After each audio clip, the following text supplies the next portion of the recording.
अस्सलाम वालेकुम, आप देख रहे हैं उर्दू पॉइंट। मेरा नाम दानिश हुसैन। डी चौक में धरना देने का असल हुक्म किसने दिया और संगजानी में धरना क्यों न दिया गया? तो बुशरा बीबी डी चौक पर समझौता करने पर तैयार क्यों न हुई? तहरीक इंसाफ की रहनुमा शेर अफजल मरवत ने इस सवाल का जवाब देकर तस्वीर का रुख ही बदल दिया। पाकिस्तान तहरीक इंसाफ के रहनुमा शेर अफजल मरवत का कहना है कि बानी पीटीआई धरने को संगजानी में करने पर राजी नहीं हुए थे। अली अमीन गंडापुर तो 26 नंबर चुंगी से आगे नहीं जाना चाहते थे, वो परेशान थे, डी चौक नहीं जाना चाहते थे। जियो न्यूज के प्रोग्राम में गुफ्तगू करते हुए पार्टी रहनुमा शेर अफजल मरवत ने धरना संगजानी न ले जाने की जिम्मेदारी बानी पीटीआई पर डाल दी।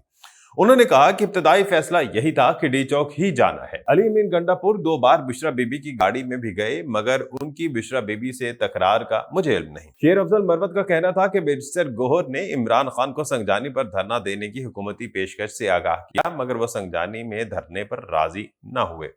उन्होंने कहा कि मैंने भी देखा है कि वहां किसी की ड्यूटी नहीं लगाई गई कि कारकुनों को क्या हिदायत देनी है। कायदीन के कंटेनर्स की बिजली काटी गई, उनके पास टेक्निकल लोग भी नहीं थे जो कंटेनर को रिपेयर कर देते।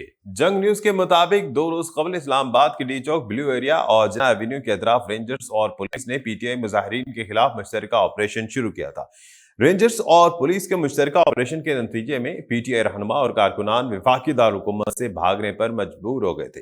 इस्लामाबाद पुलिस के ऑपरेशन के बाद बुशरा बीबी और वजीर आला खैबर पख्तूनख्वा अली अमीन गंडापुर के एक ही गाड़ी में फरार होकर मानसेहरा चले गए थे। इस्लामाबाद पुलिस के ऑपरेशन के बाद बुशरा बीबी और वजीर आला खैबर पख्तूनख्वा अली अमीन गंडापुर मुबैना तौर पर एक ही गाड़ी में फरार होकर मानसेहरा चले गए थे।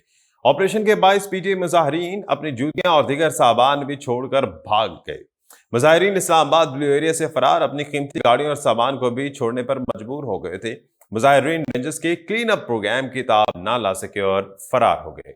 भागने वाले मुजाहिरीन की गाड़ियों का रुख पेशावर मोटरवे की तरफ था और ब्लू एरिया में ग्रैंड ऑपरेशन में रेंजर्स, एटीएस कमांडोज और पंजाब पुलिस शामिल थी। ग्रैंड ऑपरेशन में 1,500 के करीब पंजाब और इस्लामाबाद पुलिस के एहलकारों ने हिस्सा लिया था। पुलिस डी चौक में धरने के जिम्मेदारों को गिरफ्तार करने के सिलसिले में शेर अफजल मरवत को भी गिरफ्तार करना चाहती थी, लेकिन ताजा इत्तलात के मुताबिक इस्लामाबाद हाई कोर्ट ने शेर अफजल मरवत को गिरफ्तार न करने का हुक्म देते हुए उनके खिलाफ दर्ज तमाम मुकदमात की तफसीलात तलब कर ली। इस्लामाबाद हाई कोर्ट के जज जस्टिस अरबाब मोहम्मद ताहिर ने शेर अफजल मरवत की दरखास्त पर समाअत की।